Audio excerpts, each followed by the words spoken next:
What is going on, everybody? Listen, the Sixers take the L again for the third game in a row against the Milwaukee Bucks. Score 124 to 117 Milwaukee. You know, what are you going to do? Ben Simmons not in the lineup. I'm here with my man, Dives, at Mr. Crockpot on Twitter. We are the Painted Lines, and this is our Sixers post-game show. Dives, how'd you feel about tonight's game? First, before we get rolling, prayers up to Terrence Clark and his family. Just broke that he was involved in a fatal car crash, passed away heading to the hospital in LA. BJ Boston was involved, but he's witnessed everything. He's okay. But my goodness, man, just horrific news there. Yeah. Just wanted to throw that out before we get started, man. Terrence Clark. No, I agree, man. So sad. So sad. Such a young player. He just declared to the draft too in March. So it's just so sad to see something like that happen, man. So unfortunate. All right. Tough game. Oh my gosh.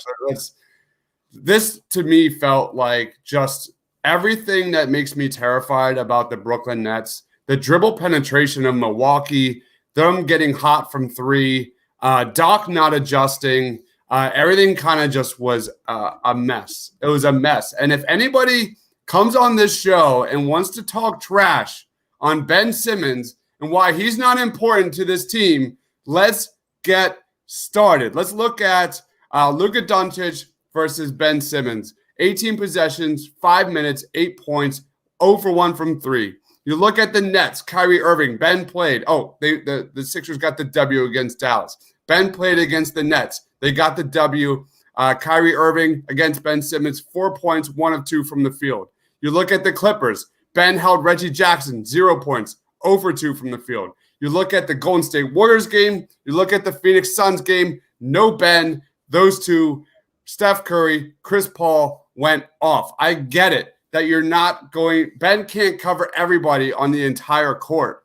But if you are watching this game and realize how important Ben is to this roster, he is everything and then some. You looked at how the Bucks just got whatever they wanted from the perimeter. And we could talk about on the other side because the Sixers' ball movement is atrocious. It is literally dead last. They pass the most in the NBA, like fourth most in the NBA, but their assists to make percentage is like literally the worst in the NBA. So that's an issue. That's getting worse and worse. But from top to bottom, the defense just showed no urgency on the perimeter. And that's my take, is that they truly sorely missed Ben Simmons tonight, man. Yeah, I completely agree. And the biggest thing that I noticed, and I was talking to you about this before we got on the live stream, is that when it comes to Ben Simmons not being in this game and the perimeter defense, when Ben Simmons is in this game, you're going to see him be on Chris Middleton and Giannis primarily throughout the game. Instead of having him on there, you have instead of having Ben on a guy like Chris Middleton, who's long, who's able to shoot over other people. Danny Green was the guy covering Chris Middleton for the majority of this game. And you saw Middleton just being able to shoot over him no matter where he was on the floor. And that's just not going to happen as much when Ben is there. And I just think that was a trickle-down effect. When you have your fourth or third best defender guarding their second best perimeter scorer, then you have a worse defender guarding their third best perimeter scorer. And Dante DiVincenzo was going off. Brook Lopez was going off. You had, oh my goodness, I can't even remember his name right now. Who was the power forward? Bobby Portis Jr. Bobby Portis. And who, mind you, Bobby Portis, and many people may not know this, but Bobby Portis I think he's in the top 5 right now for shooting percentage from behind the 3-point arc. So it shouldn't surprise anybody necessarily that he was shooting like that, but he literally didn't miss. Yeah, guys are shocked. It was surprised me. Like, I'm not gonna lie, guys. I'm when I do have a night off, I'm not watching Milwaukee Bucks games. Let me bring this up. Like, Bobby Portis in the 4 games before this against the Sixers shot 22% from the floor, 6 of 27, 14 points, 3.5 points per game.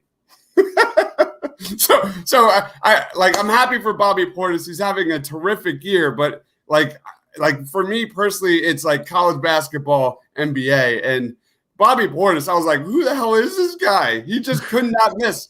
He could not miss, man. Wow. Yeah, he was hitting. It helps when he's getting mostly open jump shots too. So I think we can get it. Let's get into that a little bit. The perimeter defense today. It seemed like, I don't know if it was having a lot of different guys on the court, having a lot of new guys in the starting lineup, or just a lot of guys playing with people they're not used to. But it just seemed like the defensive rotations just weren't there as much today. What do you think about that? Yeah, I mean, you nailed it. Like, you saw just how many wide open threes, corner threes, again and again and again, and Doc did nothing. Doc's adjustments, definitely leave something to be desired, especially recently. It's hard for me to complain about the Sixers coaching staff because they have been top to bottom terrific all season long. But this was kind of a head scratcher here. Yeah, I'm interested to see what the defensive numbers look like. You brought up Danny Green. My goodness, he had 0 points tonight in 15 minutes, 0 of 1 from the floor. One was a three-pointer. It was a -18. That entire starting lineup of the Sixers was a negative. Danny Green got carved up last night versus Chris Paul. Gave up like 18 points in 19 possessions, like 8 of 10 from the floor. Literally carved. And now this. And so not the best stretch from Danny Green, who otherwise I thought has been okay defensively this year. He has definitely had his lapses, but like we said, Ben Simmons is holding opponents to 33% from three this season, 71 of 210. If you're watching the game, you have to realize that Ben and Joel need each other, and it is those two that are going to take us to the finals. So, yeah, Tobias, I thought, let me just there was a stretch there in the third quarter here where I thought it just summarized the game perfectly. You had like a Joel Embiid block Giannis there in that third quarter. And then what'd you see then? It was miss by Joel Embiid. And then I think, Tobias Harris had back-to-back buckets to cut it to 11. And then, boom, it was like a 14-2 run by the Milwaukee Bucks to make it 108-87 to end the third quarter. Like, that was their chance. That's what this game felt like. It felt like one of those Boston Celtics games where you're in it, like point-wise, but like the game did not feel like that. They hovered around that like 11 to 20 point range consistently throughout the game. But this was just one of those nauseating, painful, like games you just want to throw the tape out and just forget about it. But yeah, we need Ben. See, it's funny. It's funny you say that because, like, honestly, I kind of had the opposite reaction where I was like, okay, we're not really in it point wise. Like, we're like 10 to 20 points away at all times.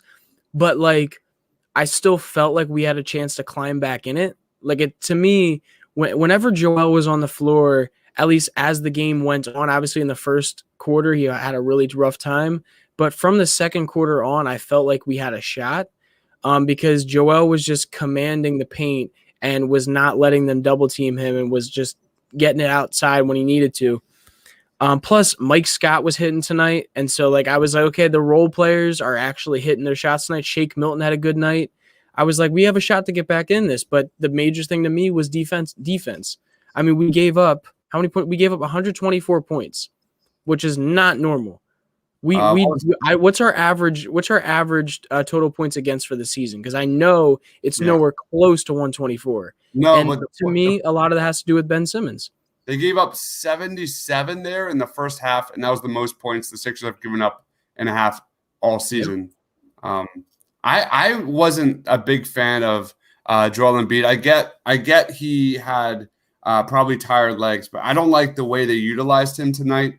He was on the perimeter way too much. You look at how the Sixers' recipe for success is getting Embiid to the free throw line. Dude, they had 5 free throws in the first half. If that doesn't tell you everything you need to know about what the Sixers were, they were tired. They were getting beat up, points in the paint. The Chris Middleton, Drew Holiday, dribble penetration. They got whatever they wanted, whenever they wanted, into the paint. And they were getting beat up. They had where the Sixers' strengths are, points in the paint and getting to the free throw line. The Bucks had more free throws and more points in the paint. That's it. Like, it was just, to me, that's what it was. And then when you have the Bucks aren't always going to shoot that good from three. Like, let's be real here. They shot 50%, 20 for 40. That's insane. That's like to put that into perspective. Like we shot, and mind you, we don't shoot a ton of threes anyway, but we shot 44%, but we shot that on 27 3-pointers. They shot 50% on 40 3-pointers. I'm not even mad. I'm not even mad at that they were hot. I'm not mad at that. What I'm mad at is that the defense and the urgency on the perimeter to challenge shots wasn't there. And you know what's funny? You say that. You say that, and I'm looking at our guy Austin Crow, who covers the Sixers for the Painted Lines. He said Doc Rivers calls his team soft defensively tonight. Says his team did not resist much at all and was late on everything. Everything. So every rotation. Doc is saying the same thing. Period. I fully agree. Yeah, is it time to worry? Is it time to worry about Joel Embiid versus the Milwaukee Bucks? Personally, I don't think so. Like I really don't think so. You saw as soon as Joel recognized what the Bucks' defensive plan was against him, he was able to go at them in a way better way. What you saw early in the game was Joel was trying to back guys down and get into the paint so he could pass out the shooters or get right under the rim. And the Bucks weren't going to let him do that. Anytime he turned his back to the basket and started to step into the paint, they just sent like 2-3 guys right at him. So what he realized is make it harder on the other team to send doubles and send triple teams and face up the whole game. And once he started facing up, and so he had more vision to basically be a passing threat, they weren't able to double him as much. He started getting there, and he started getting at him. I think if he did that early, there may have been a shot they were in this game a little bit more throughout the whole game. Petronia says Bucks shot 65% at the end of the third. Sixers played no defense. Embiid did good versus Giannis. That's a little much. Petrona said Sixers playing no defense. That's a little much. Ben says Embiid did good versus Giannis, and Gint says Ben may be more important. Maybe important, huh? Yeah. All right, I think you're right. Here's some stats for you. In the last 3 games versus the Milwaukee Bucks, Joel Embiid is shooting 34% from the field and only 6 free throw attempts per game. You look at tonight, he shot 9 of 21 and 7 free throw attempts per game.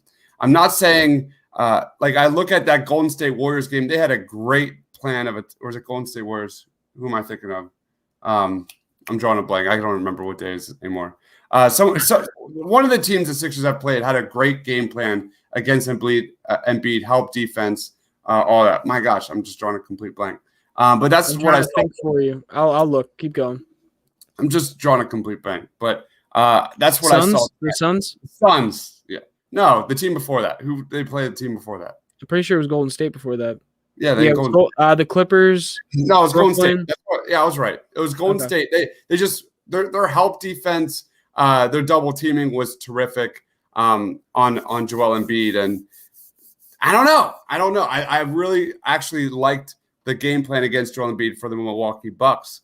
And you look at his numbers; he doesn't get physical against the Milwaukee Bucks like he does against other teams. But anyway, like I said from the beginning of the show, Joel needs Ben, Ben needs Joel, and that's the secret. That's the secret sauce right there, man. No, I agree. And I think it's something that we should get into just to give – and I know obviously the Sixers lost and it's hard to look into too many positives with tonight's loss, but I do want to get into Shake Milton a little bit because he did have a kind of a wake-up game, and we've been talking about him and his struggles the past few games. So he's got 20 points tonight, 4 assists, 3 rebounds on 8 of 14 shooting, 3 for 5 from behind the arc, only 1 turnover. So – That's really the key there. Something that Milton has struggled with as of late is his turnovers. He's been very up and down on keeping the ball out of the other team's hands when he's driving into the paint. He definitely seemed to have a better handle on that today. What did you see? Yeah, I mean, you look at Shake Milton. He was one of their spark plugs. He had a bad turnover there in the beginning of the first quarter, but bang, bang, bang, had like 8 points, 2 3-pointers in the first few minutes, 11 points there in the first half. Shake Milton did fine. Shake Milton offensively he was good tonight. He was good. Let's just get that more consistent. No, I agree. We had a comment earlier. Who plays better defense? Tyrese, who I thought played great. Tyrese had. Did you see him take Giannis to the basket tonight? That was awesome. That was like low key one of my favorite plays of the game. Like Tyrese Maxey, little Tyrese Maxey, 20-year-old Tyrese Maxey, ISO against Giannis. Like most players would be like, pass. Yep. Clock's Tyrese ticking. he used his speed on him, and then he went right into him at the rim. That was pretty cool. Good to see Shake get some offensive production lately. We need to see him do that more and more because I like what you get defensively, him defending the pick and roll. His numbers are really strong. You just need to see more offensive consistency, especially shooting. So there it is. Yeah, Maxey or Shake, who's the better defender? It is absolutely Shake, 100% Shake. Maxey, actually, one of his biggest strengths coming out of Kentucky was his pick and roll defense. His points per possession in the pick and roll, defending that, was among the top in college basketball. It has not translated. I don't think he's really gotten much opportunity to do it either, though. Yeah. So the book's not over, or the book's not closed on that. I think he's going to definitely show that kind of element to his game with a full off season. And he needs to build some leg strength and all that kind of stuff. And he will. And here's the other. And Ben Butler said it right here. Here's the other thing: with Shake is also bigger in general. Maxey's about 6 foot. If he's lucky, 6'1" with shoes on, and Shake is 6'5" with a 7 foot wingspan. So very, very different type body styles. So it's ultimately Shake has a little more upside and potential on the defensive end in that way. Anyway, also. Talk about Mike Scott. Mike Scott, man. Look, I at least want to give him the props of saying he went 4 for 6 tonight, 3 for 5 from 3. Because these shots were coming in and like these shot. The reason I'm saying is because the shots that he was getting weren't in like garbage minutes. They were actually throughout the game, keeping us in the game early when he was on the floor with Embiid, and that's the kind of stuff you saw from him 2 years ago when we had the long playoff run. So you like to see that from a guy who hasn't been giving you much this whole season, really. He's not shooting well, so I don't know what to say about Mike Scott, man. I get it. Like every time I see Mike Scott's dumb face, I'm just like, why is he still on this roster? He's taking up a roster spot for someone. I think it's a chemistry thing. I really think, like, realistically, they're like, okay. Would you rather just have one old guy at the forward spot, where like in Anthony Tolliver, it's going to give you minutes there? Would you rather keep Mike, who's another vet, who's another guy who has already good chemistry with Embiid and Simmons and all them? So to me, that's why it makes sense. This comment lost 3 makes we definitely only lost 3, but it also makes no sense to me because the first 2 games of this we were missing I think we were missing 3 starters for the first 2 games, and then this game we're playing the 3rd best team in the East without our best defender when this team has some of the best perimeter players in the league, where they have Drew Holiday, Chris Middleton, and I don't know what you consider Giannis. He's kind of does both, but like I'm not mad at this loss because realistically we're in this game at the end if you have one other defender who can guard Chris Middleton, in my opinion. You know who else I'm mad at? Who? Chris Webber was terrible tonight. And he made a comment in this game where like they were contrasting the Sixers and the Nets on TNT. And one of Chris Webber's comments was the Sixers or the Nets are 1 game behind the Sixers and they haven't even played healthy yet. And I'm like, what the hell have the Sixers been since like the first 10 games of the season? They have literally been injured pretty 3/4 of this season. They rarely get their starters together healthy-wise. Like, what the hell is that was like the most ridiculous. And then I forget who the other guy was, like backed him up, like literally 2 minutes later. Like, it's like, oh, yeah, the Sixers starters haven't played together in like 3 weeks. Yeah, it's pretty ridiculous to me. Like You can really tell when some of the announcers, like, obviously they can't, like, and I understand they can't, but sometimes the announcers just say things that I'm like, no, that's not true. Like, I'm like, it's sometimes they say things and I'm like, that doesn't make any sense what you're saying right now. Like, what was it? It was the other day, and they do it. I've heard it a few times, but people are like, oh, they like Embiid taking that mid-range shot. Teams like Embiid taking the mid-range shot around the free throw line. I'm like, no. I mean, No. maybe it's a little bit better than having him bully you right under the rim. But when teams are just going to straight double and triple team you down low, and that's your bet, and he's shooting like 60% from the mid range right now, like nobody wants to give that shot up. There's a reason guys aren't sagging down like they do on Ben Simmons down at the fucking rim. Like, it makes no, and I'm sorry for cursing, but it makes no sense to me why like announcers say that stuff about Embiid anymore. Like maybe last year, 2 years ago, when Embiid was struggling from the mid range, or not even struggling, but didn't take many mid-range shots like that, or fadeaways and all the kind of stuff he does now. But people say that all the time now, and I'm like, no, that's a good shot. I want him taking that shot. Yeah, this year he is significantly better at that shot. You look at pull-ups, he's shooting 46.5% this season. Let's see what he's shooting, what he shot last season. 33%. That's what I'm saying. That's exactly what I'm saying. Like, Joel Embiid's like the exception to that rule. You don't want to be shooting 15 to 18 footers, but his pull-up ISO game is so dominant right now that you just live with it because. And I will say, go ahead. No, I was gonna say it has dropped off a bit lately. It definitely has, but not to the point where I'm gonna be like, okay, yeah, I'm just not gonna guard it, because you see in games like today where, mind you, Embiid didn't have an amazing game. I mean, got 24 points on 21 shots, so definitely not his best game. Yeah. But I will say, excuse me, he didn't get as many fouls today because he wasn't going hard in the paint because the way the defense was playing him. And he had a rough start to the game where he missed like 5 shots in a row.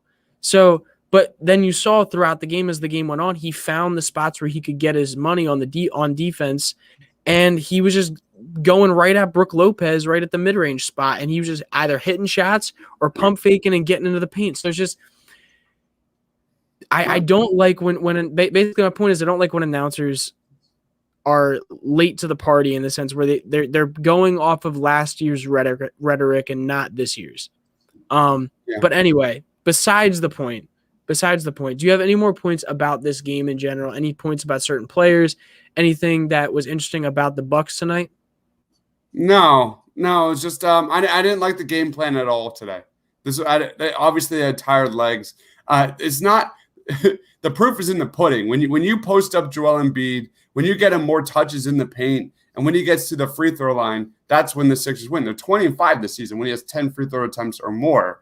You look at his touches this year compared to last year, 73.9 per game to 68. Post ups 13 to 9.8. I saw Embiid floating way too much around the perimeter, and that's something we saw consistently last year under Brett Brown. That is clear. You saw that a lot come playoff time. When he has tired legs, him seeking contact in the paint drops way down, and that's what I'm attributing this loss to. This is one of these losses. People want to freak out about no Ben Simmons. Not many people are going to freak out when you have a full healthy roster in the playoffs. I get that, it sucks doing these shows when you don't have a full starting lineup to talk about and a W to go rah-rah. But at the end of the day, it's about having a healthy team in the playoffs. So I think another thing that can be attributed to that statement about like wanting a healthy team in the playoffs, look around the league right now about how many star players who have a lot of usage are getting hurt right now. I mean, you saw Jamal Murray the other day.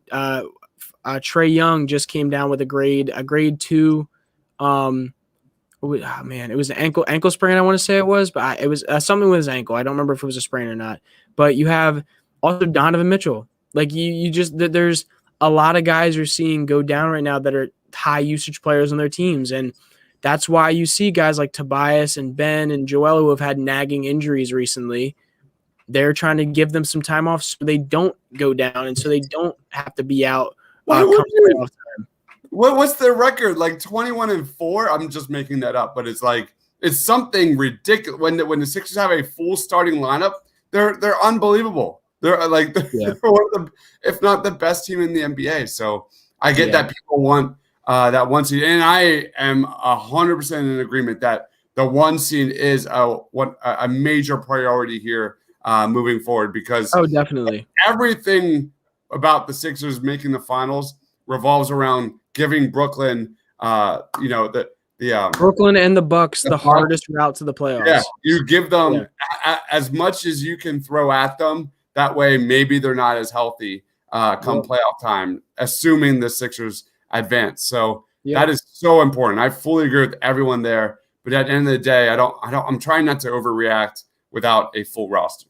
Yeah, my last point, just to cap off what I was saying about Ben Simmons. Chris Middleton had 24 points on 10 of 16 shooting and 4 for 7 shooting from 3. Yeah. Giannis Antetokounmpo, 27 points on 15 shots, 18 attempts from the free throw line. Just two players right there that would not have had as efficient of nights if Ben Simmons is on the floor. And I wouldn't say Giannis is going to – it's hard for Giannis not to have an efficient night with where he gets a shot on the floor. But Chris Middleton definitely, when guarded, and I don't know if you could find those numbers for me, Quick Dives, but Chris Middleton, when guarded by Ben Simmons, I can promise you is not having that efficient of a night. 10 to 16, I can't think off the top of my head what that percentage is, but it's very good, obviously, and it's definitely above 50%, and does not happen with Embiid on the floor. So I think ultimately that's my big point there. Ben Simmons on the floor, a lot less points by the other, marginally less points than the other team. For sure. So, yeah. I mean, so Ben actually was the primary defender on Giannis in their previous matchup in March. So I'm gonna, definitely look at the numbers when I wake up tomorrow morning. We'll see. We'll see if I have time. There's got a lot going on tomorrow. Yes, sir. But yeah, it was just not the best effort across the board. I agree. Now, guys, let's get out of here. Let's be done. Let's move on to tomorrow's game. Tomorrow, they face off against the Bucks again at 3:30, I believe, or is that tomorrow? No, Saturday. My bad. So they face off against the Bucks again, I believe, at 3:30 on Saturday. So hopefully maybe Ben Simmons is back, maybe he's not. We'll see. We'll see what goes on. But if you want to know if he's back or not, make sure you go check out Austin Krell on Twitter because he posts all that stuff.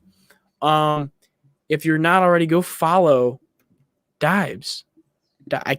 This mirrored camera, it drives me nuts. Go follow at Mr. Crockpot on Twitter, man. Post a bunch of cool stats, a bunch of Marvel stuff. Speaking of which, plug that for yourself. Series finale. Let's go. I'm literally going to bed like the second this drops. Falcon and the Winter Soldier finale is tomorrow morning. I'll be up 4 a.m. East Coast time writing my review. I've got top 5 things we learned from Falcon and the Winter Soldier already in the works. I'm just waiting to find out what happens here in the finale. I've got top 10 moments waiting to go, waiting to see what happens in the finale. I'm so excited. I'm so excited too. We're both Marvel nerds over here. I will not, and we have our series finale podcast at 7 p.m. on Friday. I will not be joining that. I'll be at the beach, but we'll have our everyone else ready to go for that. Gotcha. All right, so yeah, definitely go check that out, guys. Also, do me a favor and go follow me on Twitter at J_Persichetti. I be posting what I want. It's been Eagles stuff lately. It's been Phillies. It's been Sixers. It's been like all kinds of stuff. Go ahead. NFL draft season, baby. We are less than a week away. We'll be holding an NFL draft watch party. My other podcast, Party on Broad, man. I can't even explain how much content we've done. Literally like 10 mock drafts, probably about 50 to 60 video scouting reports, written content. Like everything. I tell you what, I may try to hop on that live stream at times, or if I can. I'm not sure. I will definitely try to hop on there because draft's always fun. Doesn't matter what.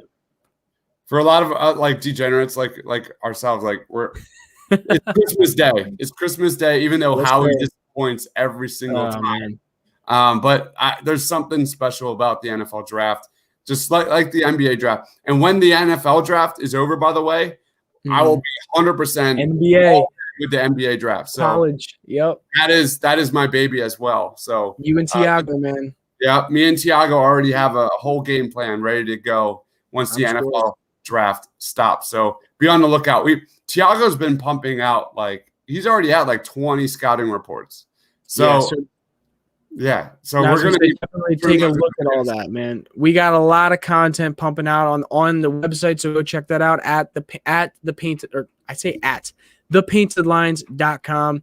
It's all down in the description, all the links to all our social medias, all of our websites, everything like that. So go check that out in the description once we're done here. Make sure you drop a comment once this video ends, because the comments you guys put up during the live session do not show up. So make sure, please go down, comments your stuff about the game. I'll be in there talking to you guys right after. And guys, drop a like on the video. Please, you're always here. We know you're here. We know you love this stuff. So please drop a like on the video. We'd really appreciate it. If you're not already, subscribe to the channel. We cover so many different things, all Philly stuff, and even beyond that. So please drop a like and subscribe. We appreciate y'all watching, and we're going to leave you with my man Dibes giving you this great ad read. So we will see you guys on Saturday. Peace.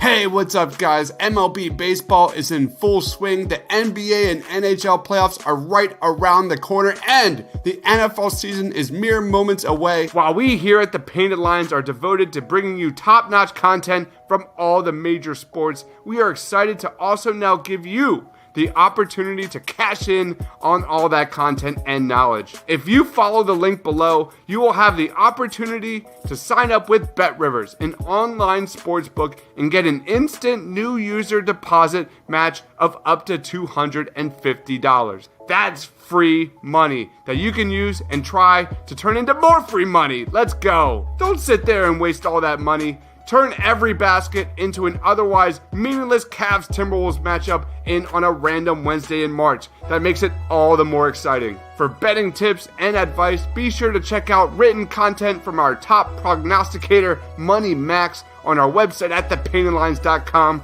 or check out the Tough Cover podcast right here on the Painted Lines YouTube channel. You've seen the commercials all over TV and radio, but now is the time. Sign up today with BetRivers using the link below and start cashing in on your love for sports. Using the link below will automatically inform BetRivers that TPL sent you, and you'll get that new user deposit match of